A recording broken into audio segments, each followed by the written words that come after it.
Pero bago tayo magpatuloy ay pakilike ang ating video. Ganun din ang subscribe button, pati na rin ang bell icon para lagi kayong updated sa mga parating ko pang mga uploads.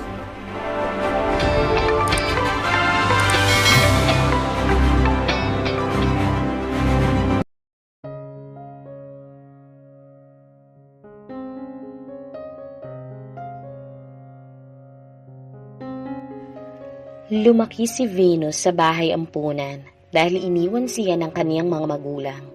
Si Doña Sinon, ang isa sa mga sponsor niya mula sa pagkabata hanggang makarating siya ng kolehiyo.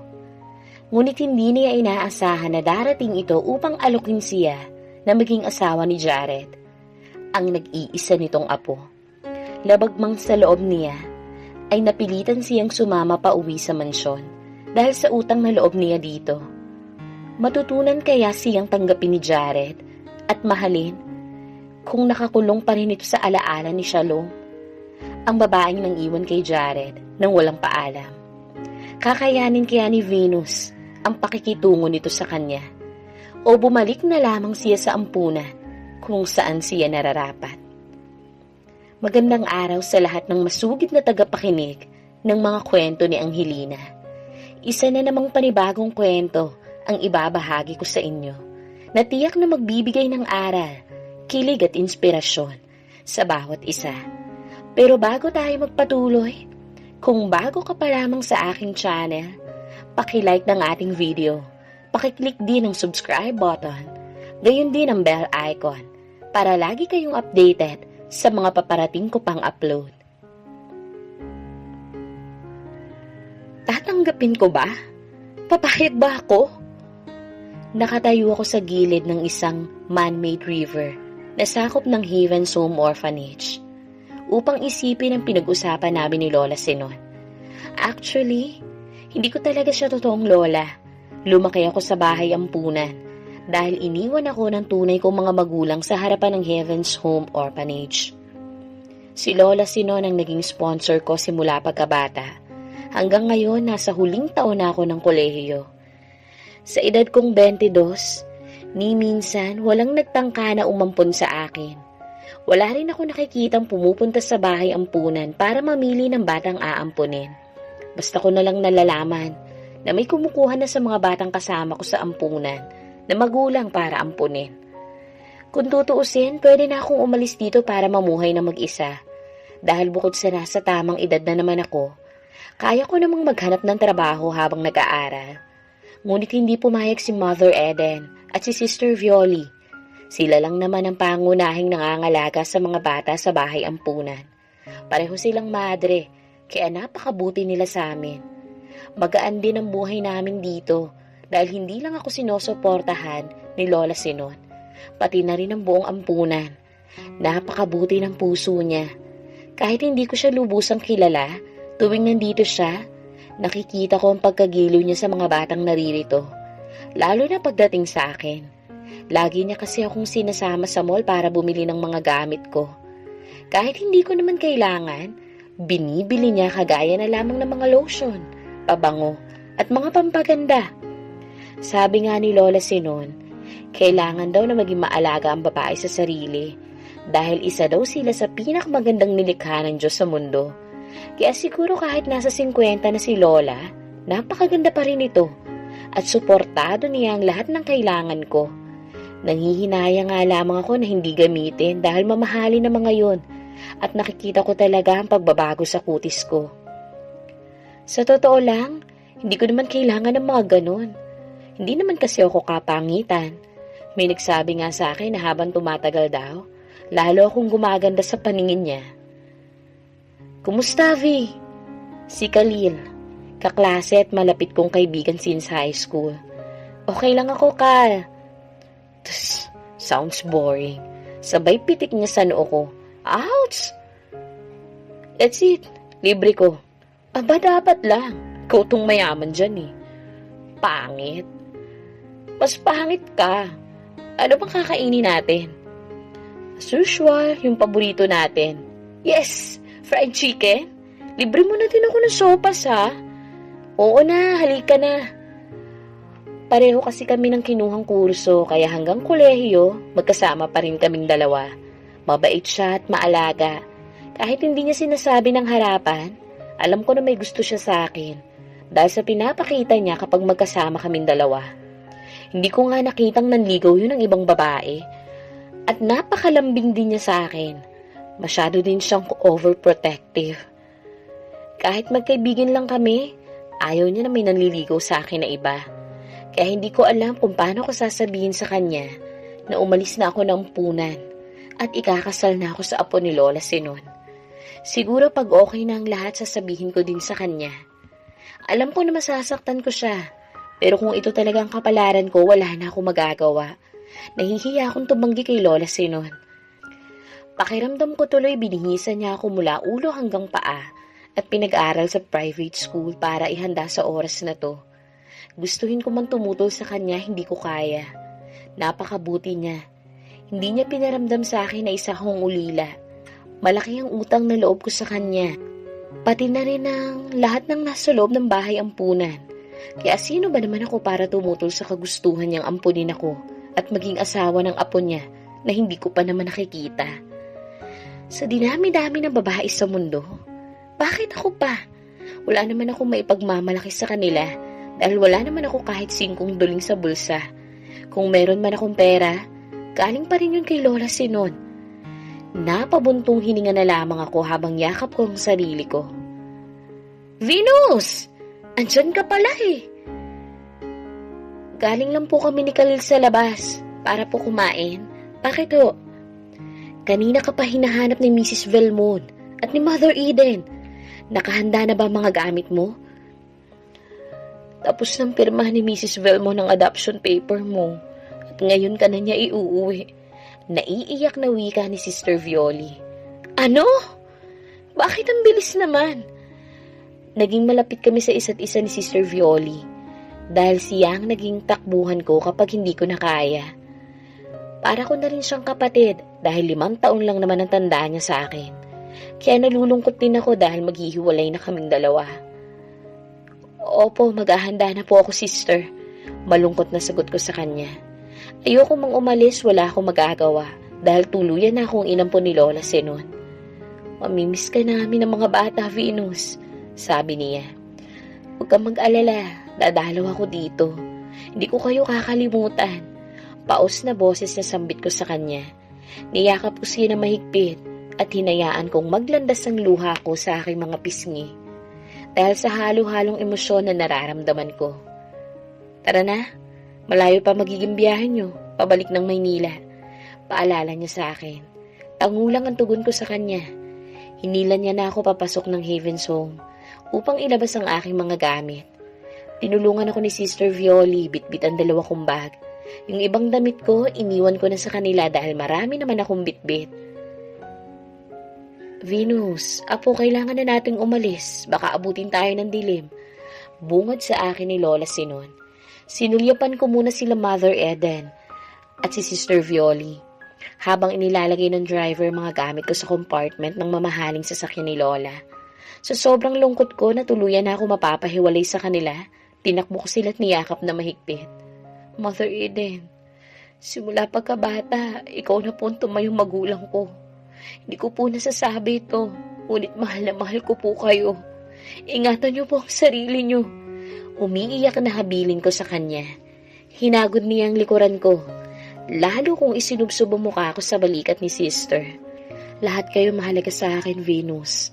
Kaya masakit sa akin kapag may napapahiwalay na isa man sa inyo. Lagi mong tatandaan, anak, na pwede kang bumalik dito kahit kailan mo gusto. Mag-iingat ka dun, ha? Huwag mong kalimutan ang mabuting asal na natutunan mo dito sa bahay ampunan. Alam ko na mapapabuti ka kay Mrs. Velmon. Umiiyak na tugon niya sa akin. Opo, Mother Eden. Humihikbing sagot ko. Pagkatapos ay si Sister Violi naman. Niyakap ko ito dahil umiiyak na rin siya. Thank you po. Ikaw na po ang bahala kay Mother Yvette. Usal ko. Sige, umalis ka na. Inaantay ka na ni Mrs. Velmon. Paalala niya sa akin. Nilingin ko si Lola at naluluha rin ito habang nakatingin sa amin. Nagpaalam na siya sa mga nag-alaga sa akin. Pagkatapos kong kumaway sa kanila, sumakay na ako ng kotse kasama si Lola Sinon. Hindi ko alam kung anong magiging buhay ko sa labas ng Haven's Home. Ngunit kailangan kong magpakatatag para sa aking sarili. Malayo naging biyahe namin kaya hindi ko maiwasan na makatulog. Naramdaman ko na lang marahan na pagtapik sa akin ni Lola Sinon. "Apo, we're here already," wika niya. Napaangat ako ng tingin at inayos ko ang aking sarili. Madilim pala ang paligid. Mahaba rin yata ang naitulog ko. Bumaba ang driver at pinabuksan ng pinto si Lola. Hindi ko na inantay na pagbuksan din niya ako dahil kusa na akong bumaba. Nagulat na lamang ako na tumambat sa akin ang isang malaking bahay. Doble ang laki nito sa bahay ampunan. "Come on, let's go inside." Si Manuling na lang maghahatid ng mga bagahe mo sa loob at ipapaayos ko na din sa kasambahay natin yan. Paliwanag ni Lola. "Sige po, Lola." Nakasunod lamang ako sa kanya. Bukod sa malaking gate na pinasukan ng kotse, ay malawak din ang harapan ng malapalasyong bahay na iyon. Ngayon lang ako nakakita ng ganito kalaking bahay at hindi ako makapaniwalang dito na ako titira. Bigla ko tuloy naalala kung bakit ako naririto. Para maging asawa ng kanyang apo. Hindi ko man lang alam ang kanyang pangalan o itsura. Basta sinabi lang niya sa akin na 10 taon ang pagitan ng edad naming dalawa. Kung gaano kaganda ang labas ng bahay, mas maganda naman sa loob. "Magandang gabi po, senyora." "Magandang gabi po, senyorita." Sabay na bati ng mga kasambahay na sumalubong sa amin. Nahihiya akong yumuko. Naiilang kasi ako sa paraan ng pagtrato nila sa akin. "Kayo nang bahala sa mga gamit ni Venus. Dalhin niyo na lang sa kwarto niya," utos ni Lola. Nagpulasan ng mga kasambahay na parang alam na nila ang kanilang mga gagawin. Grabe, mukha namang mabait si Lola Sinon. Pero kung makaasta sila, parang pag hindi nila sinunod ang utos ni Lola, magiging halimaw ito at kakainin sila. "Halika, apo. Tumuloy na tayo sa kusina. Alam ko nagugutom ka na." Nagpalingalinga ako nakasunod sa kanya. Umaasang makikita ko ang sinasabi ni Lola na apo niya. Pero wala akong makita na kahit isang lalaki. Napansin ata ni Lola ang ginawa kong paghahanap. Wala pa si Jared, iha. Baka mamaya pa yung gabi. Subsub kasi yun sa trabaho. Paminsan-minsan naman. Galing siya sa mga kabarkada niya.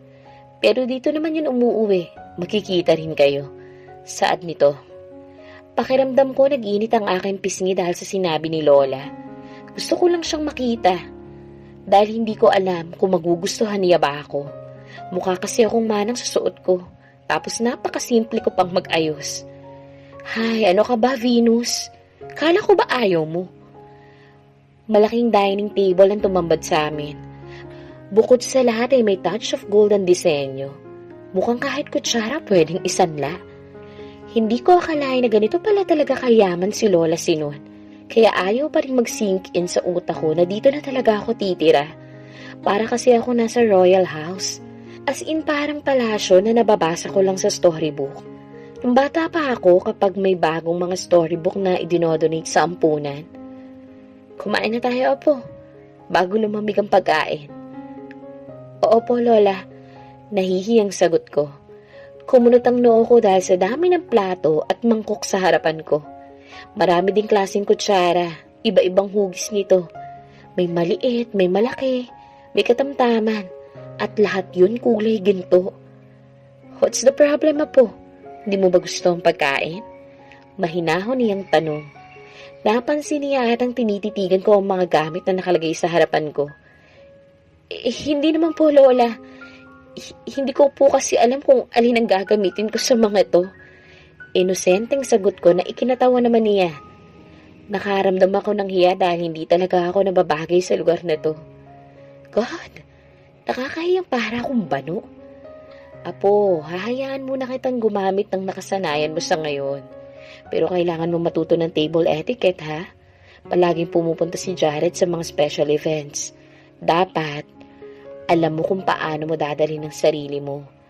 Huwag kang mag-alala dahil may nakausap na ako para makatulong sa'yo. Nakangiting wika niya sa akin.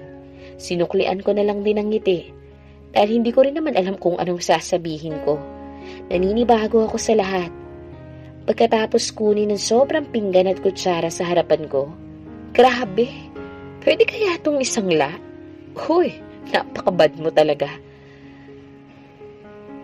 Wait, problema ko naman kung saan ang kanin, dahil puro ulam ang nasa harapan namin. Yung kanin po, magalang na tanong ko sa kasambahay na nasa tabi ko. Siya kasi ang nag-aasikaso sa mga kailangan ko. Nahihiya naman akong kumilos mag-isa dahil kakatungtong ko pa lang sa bahay na to. Kanin po, senyorita? Ulit niya sa tanong ko. Venus na lang pong itawag niyo sa akin. Wala po ba kayong kanin dito? Nakangiting tanong ko sa kanya. Ang isang katulong na parang hindi ako maintindihan at nagkakamot ng ulo. Hindi kami kumakain ng kanin dito, apo. Masama rin kasi sa kalusugan ko yun eh. Kaya nakasanayan na rin namin. Pero kung gusto mo, ipagsasaing ka na lamang nila. Kaya lang kailangan mo magbawas ng kanin dahil baka tumaba ka dito. Putol ni Lola. Okay lang po, Lola.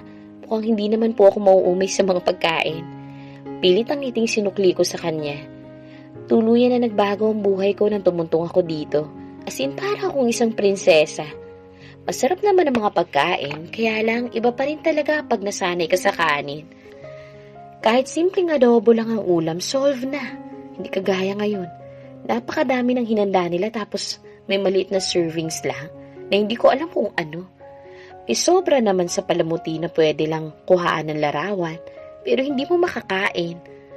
Pagkatapos namin kumain ni Lola, umakyat na kami sa mahaba at malaking hagdan. Nakakalula talaga dahil ganito ang hagdan sa mga fairy tales kung saan bumababa si Cinderella. Habang suot ang malaki at magandang gown niya, mahaba din ang nilakad namin bago tumigil si Lola sa pag-akay niya sa akin. Taray, sosyal na sosyal talaga. Dito na tayo, apo. Ito magiging kwarto mo, wika niya.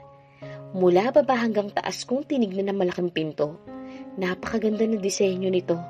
Halatang pinaghirapang ukitin ang lahat ng detalye sa pinto. Palagay ko matibay at mabigat din yun. Dahan-dahan binuksan ng isang katulong at tumambat sa akin ang malawak na kwarto. Napanganga ako dahil bukod sa malaki ang kama, napakabango at malamig din ito.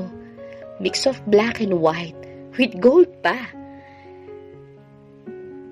Dito po ang kwarto ko? Hindi makapaniwalang tanong ko. Para kasing ang lawak nito. Half court na, grabe. Parang isang buong bahay na talaga to. Oo, apo. Magpahinga ka na. Alam kong pagod ka dahil sa biyahe. Mag-usap na lamang tayo bukas. Pagkatapos niya magpaalam sa akin, umupo muna ako sa malambot na kama. Pati ang kama. Parang mga 5 tao kayang mahiga dito. Tapos sobrang lambot talaga. Para ako nasa ulap. Senyorita, nilagay na po namin lahat ng gamit nyo dito sa closet. Kung may kailangan po kayo, tumawag na lang po kayo sa device na yan. Turo niya sa akin sa kulay puting bagay na nasa ibabaw ng glass table. Hindi siya mukhang radyo or cellphone. Mukha siyang speaker na hindi ko alam kung paano gamitin. Sige po. Nakangiti siyang lumabas ng pinto. Inikot ko ang buong kwarto. Kahit ang banyo, napakaganda din. Bukod sa may malaki itong bathtub, ay kumpleto din ito sa gamit. Glass naman ang pader kaya kitang-kita ang katawan kapag naligo ka sa loob ng shower. Maya-maya nakapag-adjust na rin ako. Kumuha ko na isang pares na pantulog at naligo ako sa banyo. Masarap din ang tubig dahil may maligamgam at may katamtaman lang ang lamig. Halos kalahating oras din yata ako naligo bago ako nagpasyang magbihis para matulog. Sa sobrang lambot ng kama at sa lamig ng kwarto, mabilis ko kong hinila ng antok. Teka, parang... Bigla ako napamulat. Nang bigla akong may naramdamang may umakap sa akin. Paglingon ko, mukha ng lalaking tumambad sa akin. Malakas ang sigaw ko at napabalikwas ako ng bangon sa kama. Kinuha ko ang kumot at binalot ko ang aking katawan. What the hell? Who are you? Singhal niya sa akin. Sino ka? Bakit narito ka sa kwarto ko? Natatakot na singhal ko din sa kanya. Tumas ang kilay niya at marina kong tinignan. It's my room. What are you doing here? Nagugulahan akong tumingin sa kanya. Paano nga kung kwarto niya ito? Ibig sabihin gusto na ni Lola na magtabi kami sa pagtulog? Shit! Mura niya. Tinalikuran niya ako at nagmamadaling lumabas. Katatapos lang ng meeting with the investors. I felt asleep, kaya I decided to go back to my office. Mas ginugol ko kasi ang oras ko sa pagtatrabaho kaysa kausapin si Lola. She always told me that I need to be married. Naghanap na raw siya ng babaeng para sa akin. At sa ayot sa gusto ko, iuuwi niya daw yun sa mansyon. Tumutol ako sa gusto niya. Wala pa sa isip kong magpakasal at kung meron man, it will be Shalom. Siya ang gusto kong makasama habang buhay. She was my first love. We've been together for almost 5 years. I was happy being with her. She's not just a girlfriend material, but also wife material. She's perfect for me. But one day, bigla na lamang siyang nagbago. Nawala na ang kinang na nakikita ko sa kanyang mga mata. Then she break up with me, without any reasons. Hindi ako pumayag. How can you break up with someone just like that? I'll fight for her, because I love her very much. I proposed to her that day that she wanted to leave me. But she rejected my proposal and leave me without saying goodbye. Nawala ako, natakot at nanlumo. Pero nung nakita ko si Lola, na nakatitig sa akin, naiiyak siya sa sakit. Siya na lang ang meron ako. Munti ko na makalimutan na may sarili akong buhay. Then I forced myself to move on. Ginagawa ko ang lahat ng bagay para makalimutan ko siya. Alcohol, kaliwat ka ng babae, yun ang bumubuhay sa akin. Tinutulungan din ako ni Grandma na maibangon ang sarili ko. And now I want to start my life again. Pero hindi sa babaeng gusto ni Grandma para sa akin. Hindi ko siya kilala and I want to choose my own happiness. Nasa tapat na ako ng opisina when my secretary approached me. Sir Jared, sorry po. Pinapasok ko po sa office niyo si Miss Murillo, she said. Kaagad akong pumasok sa opisina, umaasang hindi siyang tinutukoy ni Sandra. Pero natigilan ako nang bumungad sa akin ang babaeng naging dahilan ng pagkadurog ko. Nasa harapan ko ang babaeng nang iwan sa akin sa loob ng 2 taon. Shalom. Pagtataka ko. Jared! Sigaw niya at kaagad niya akong niyakap na mahigpit. God knows how much I missed her. But why? Kung yakapin niya ako, parang hindi niya ako iniwan noon. Parang wala lang sa kanyang relasyon namin. Parang hindi niya ako tinapon na parang basura. Jared, I miss you so much. Umiiyak na wika nito habang nakayakap pa rin sa akin. Why? Why are you here? Malamig na tugon ko sa kanya. Lumuwag ang pagkakayakap niya sa akin at nagtama ang mga mata naming dalawa. Hindi ka ba masaya na makita mo ako ulit? Galit ka pa rin ba sa akin? Sambit niya sa pagitan ng pag-iyak. What do you expect me to do? Welcome you and treat you like there's nothing happened between us? Jared, pasensya na. Pasensya? That's all? Alam mo bang pinagdaanan ko nang iniwan mo ako, ha? Tapos babalik ka kung kailan handa na ako mag-umpisang muli? Sumbat ko sa kanya. Pinahid ko ang luhang nagbabadyang pumatak sa aking mga mata. Ayokong makita niya kung gaano ako miserable nung iniwan niya ako. Ayokong isipin niyang hanggang ngayon mahal ko pa rin siya. Kahit yun man talaga ang totoo, I still love her. Jared, I know na mahal mo pa rin ako. Please give me a chance to No, Shalom. Kahit ano pang rason ang ibigay mo sa akin, hinding-hindi kita mapapatawad. Tuluyan na akong lumabas ng opisina. Punong-puno ng hinanakit ang puso ko nang dahil sa kanya. Kaya hindi ko siya kayang patawarin. Kahit ano pang rason ang ibigay niya, nangyari na ang lahat. Nasaktan niya na ako. I almost lost my life because of her. Kaagad kong tinungo ang bar na lagi kong pinupuntahan. Umaasang mababawasan ang sakit na pilit na bumabalik sa akin noon. Paano niya naatim na magpakita sa akin ng ganun lang? Na parang walang nangyari. I know I still loved her. Pero mas nangibabaw pa rin ang sakit. Sunod-sunod kong tinunggahang alak sa aking harapan. Ngunit kahit anong inom ko, hindi ko maramdaman ang pagkamanhid. Gusto kong ilabas ang lahat ng galit sa puso ko. Gusto kong sigawan siya at saktan siya. Baka sakaling malaman niya kung gaano niya ako pinaasa araw-araw noon. Umaasang pagising ko makikita ko siyang muli at makakasama. Pero lumipas ang 2 taon, hindi na siya bumalik. Pero ngayon, kung kailan gusto ko nang tapusin ang kahibangan ko sa kanya at magsimulang muli, babalik siya. Shit! Damn it! Ipaparamdam ko sa kanya kung gaano kasakit ang ginawa niyang pag-iwan sa akin. Hindi ko na namalaya na nakatulog na pala ako sa sobrang kalasingan. Mabuti na lang may kasama akong driver na maghahatid sa akin pa uwi. Kaya ko pa namang lumakad paakyat, ngunit umiikot na ang paningin ko. Ilang beses na akong umuuwing ganito, kaya kabisado ko na ang lahat ng dadaanan ko papunta sa kwarto ko. Pagkabukas ko ng kwarto, kaagad kong inilapat ang aking katawan sa malambot na kama. Hanggang sa may maramdaman akong kakaiba. Pilit kong idinilat ang aking mga mata. Nang gumalaw ang unan, nayakap-yakap ko. Isang malakas na sigaw ang nagpabalik ko sa akin sa kama. What the hell? Who are you? Sigaw ko sa kanya. Mabilis rin siyang tumayo at niyakap niya ang puting kumot sa kanyang katawan. Who are you? Bakit narito ka sa kwarto ko? Galit na sigaw niya sa akin. Pakiramdam ko, nahimasmasan ako dahil sa nangyari. Kwarto mo? Kunot noong tanong ko sa kanya. Kaagad kong binuksan ang lahat ng ilaw at tumambat sa akin ang kabuuan niya. Nakaterno pajama siya at mukha naman siyang hindi magnanakaw. It's my room. Bakit nandito ka? Kwarto mo to? Sabi sa akin ni Lola Sino nito daw magiging kwarto ko. Wika niya na halatang natatakot na. Dahil siguro sa pagsigaw ko sa kanya. Bakit mo tinatawag na Lola si Grandma? Shit! Hindi kaya siyang sinasabi ni Lola na fiancé ko? Galit na tinungo ko ang kwarto ni Grandma. Hindi ko akalain na dadali niya talaga ang babaeng yun sa mansyon. And what the hell? Sa kwarto ko pa talaga mismo pinatulog ang babaeng yun? Lola! Lola, buksan mo tong pinto! Paulit-ulit kong kinatok ang pintuan ni Grandma.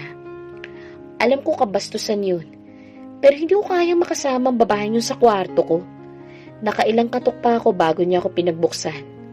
Grandma, sino babaeng nasa kwarto ko?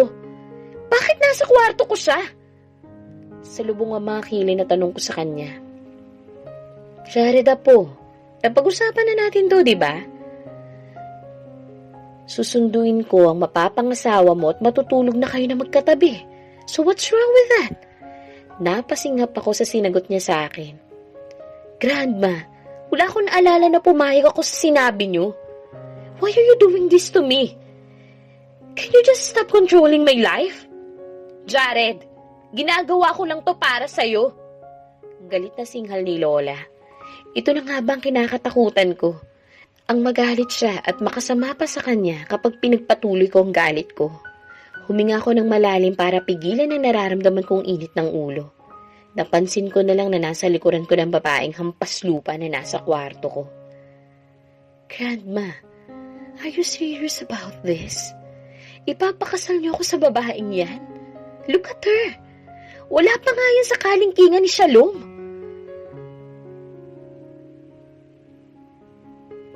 Mukhang basta mo na lang siya pinulat sa kung saan. Tapos inalok ng candy para sumama sa'yo dito. Jared, hindi mo kilala si Venus. Kaya wag mo siyang pagsalitaan ng ganyan. Galing siya sa ampunan at pinalaki siya ng mga madre. Kaya alam kong mabuti siyang babae. At wag mo siyang ikumpara sa ex mong nang iwan sa'yo. Galit na sigaw ni Lola sa akin. Malinaw naman na mas kinakampihan niya ang babaeng ito kaysa sa akin na apo niya. Ampunan? I can't believe na ipapakasal niyo ako sa babaeng galing lang sa ampunan, Grandma. Kung mga anak pa ng stockholders natin, baka maintindihan ko pa eh. Pero sa ampunan? Ni hindi niyo nga alam na baka kriminal ang mga magulang niyan. Kaya siya pinabayaan sa ampunan. Galit na sigaw ko. At halos mapatid na ang katiting na pasensya ko at gusto ko ding ipamukha sa babaeng ito na hindi kami bagay sa isa't isa. Ngunit nagulat na lamang ako nang bigla niya akong sampalin. Napamaang ako, nakatingin lang ako sa kanya. Wala pang babaeng nanakit sa akin kahit si Grandma. Hindi ako pinagbubuhatan ng kamay. How dare you? Hinigit ko ang kwelyo ng panjama niya. Matalim ang tingin na pinukul ko sa kanya pero hindi siya natinag. Hindi porket mayaman ka, pwede ka namang apak ng taong hindi mo kilala. Oo, ulila ako. Pero kahit walang magulang na nagpalaki sa akin, hindi ako kasing basura ng pang-unawa mo. Mahina ngunit madiin niyang sabi sa akin. Tama na yan, hinihingal na sambit ni Grandma. Kaagad ko siyang binitawan dahil nakikita ko ng hirap sa paghinga ni Grandma. Lola? Lola! Sambit niya. Nakita ko ang paglambot ng mukha niya habang nakatingin sa lola ko. Ang kaninang matalim na tingin na ipinukol niya sa akin, napalitan ng pag-alala. Hindi ako makahinga, wika niya sa akin habang nakahawak sa kanyang dibdib. Grandma, dadalhin kita sa ospital. Nag-aalalang sambit ko. Kaagad ko siyang binuhat at bumaling sa babae. Huwag kang aalis dito. We're not done talking. Banta ko sa kanya. Kaagad akong bumaba sa mahabang hagdanan bitbit sa Grandma. Manang! Pakitawag si Percy! Utos ko sa kasambahay. Kaagad naman itong lumabas ng mansyon upang puntahan ng driver. Nakahinga ko ng maluwag nang sabihin ng doktor na okay na si Grandma. Bawal lang daw ma-stress. Senior citizen na kasi si Lola, kaya lang. Lagi niya pa rin sinasabi na 50 years old pa rin siya. Marami na rin siyang nararamdaman kaya palagi kong iniiwasan na magtalo kaming dalawa. Kaya lang hindi ko naman napigilan ng sarili ko magalit kanina dahil sumabog na ako ng tuluyan. Idagdag pa ang pagdating ni Shalom na ngayon ay nagbibigay sa akin ng matinding stress. Iniwan ko mahimbing na natutulog si Grandma sa kwarto. Kaagad akong umuwi sa mansyon.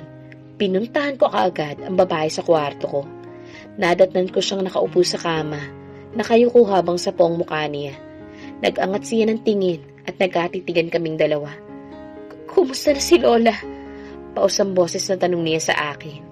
Nakita ko pa ang pagngingilid ng luha niya. Hindi ko siya kilala, pero hindi naman siya mukhang uma-acting lang. Why did you agree to my grandma? May karapatan kang tumanggi, di ba? Nakikita mo naman na magkaiba ang mundong ginagalawa natin. Look at yourself! Nang uuyam na wika ako. Pinasadahan ko siya ng tingin. Sobrang bata pa niya para sa akin. Ilang taon ka na ba? 22. What? You're just only 22? Eh bakit ka pumayag kay Grandma? Hindi ko nga alam kung tatagal siya sa kama dahil sa nipis ng katawan niya. Malaki kasi ang utang na loob ko kay Lola Sinon. Bakit? Ilang taon ka na ba? Mahinahong tanong ko sa kanya. Marahas ako napabuntong hininga. 37. Nilapitan ko siya pero umatras siya. So kaya ka lang pumayag dahil sa utang na loob? Sa pagtawag mo palang kay Lola na Grandma, tanggap mo na siguro na maging bahagi ng pamilya namin, no? Sabi ko. Sunod-sunod siyang umiling. Si Lola din ang may gustong tawagin ko siyang ganun. Kung pwede ko nga lang tanggihan ang alok niya, gagawin ko. Hayaan mo. Kukumbinsihin ko si Lola na huwag nang ituloy ang plano niya. Wika niya sa akin. Are you? And who the fucking hell are you to do that? Isa ka lang hamak na ulila. Sa tingin mo ba pakikinggan ka ni Lola? Sa akin nga hindi siya nakikinig, sa'yo pa. Tinalikuran niya ako at kinuha niya ang maleta niya. Pumasok siya sa closet. Inilagay na niya mga gamit niya. Makikipag-usap ako sa kanya. Napabalikin niya na ako sa ampunan. Mas gugustuhin ko pang makasama mga kagaya nila kaysa sa walang puso na kagaya mo. Kung kailangan kong lumuhod kay Lola, gagawin ko. Pabalikin niya lang ako. Saad niya. Walang puso? Ako? Lumapit ako sa kanya. Kinuha ko ang maleta sa kamay niya. And what are you going to do? Aalis ka ngayon? Gusto mo ba talagang lumala ang kalagayan ng lola ko? Pag nadatnan ka niyang wala rito? Singhal ko sa kanya. Pero malamig niya akong tinignan. Kwarto mo to, di ba? Tao akong tinanggap ni Lola dito. Kaya tao akong aalis. Magpapalipat lang ako sa ibang kwarto. Total, malaki naman tong bahay niyo. Pero kung ayaw mo naman, kahit sa labas na lang ako matulog at aantayin kong pagbalik ni Lola, okay lang yun sa akin. Sagot niya sa akin. Hindi ko alam kung ano ang mararamdaman ko. Sumobra lang ba ako? Hindi ako ganito. Simula nang iwanan ako ni Shalom, naging ganito na ako. Anong nangyari sa akin? Pinilit ko maging mahinahon. Pagod na rin ako. Hindi ko na kaya pa makapagtalo sa kanya. Madaling araw na din kaya kailangan ko na magpahinga. Pero kailangan kong balikan si Grandma sa hospital. Stay here. Kailangan kong bumalik ng hospital. Hintayin muna natin maging okay si Grandma bago mo siya kausapin. Hindi ko na inintay ang sagot niya. Naiintindihan naman siguro niya ang ibig kong sabihin. Dahil kahit papano siguro naman nakapag-aral siya.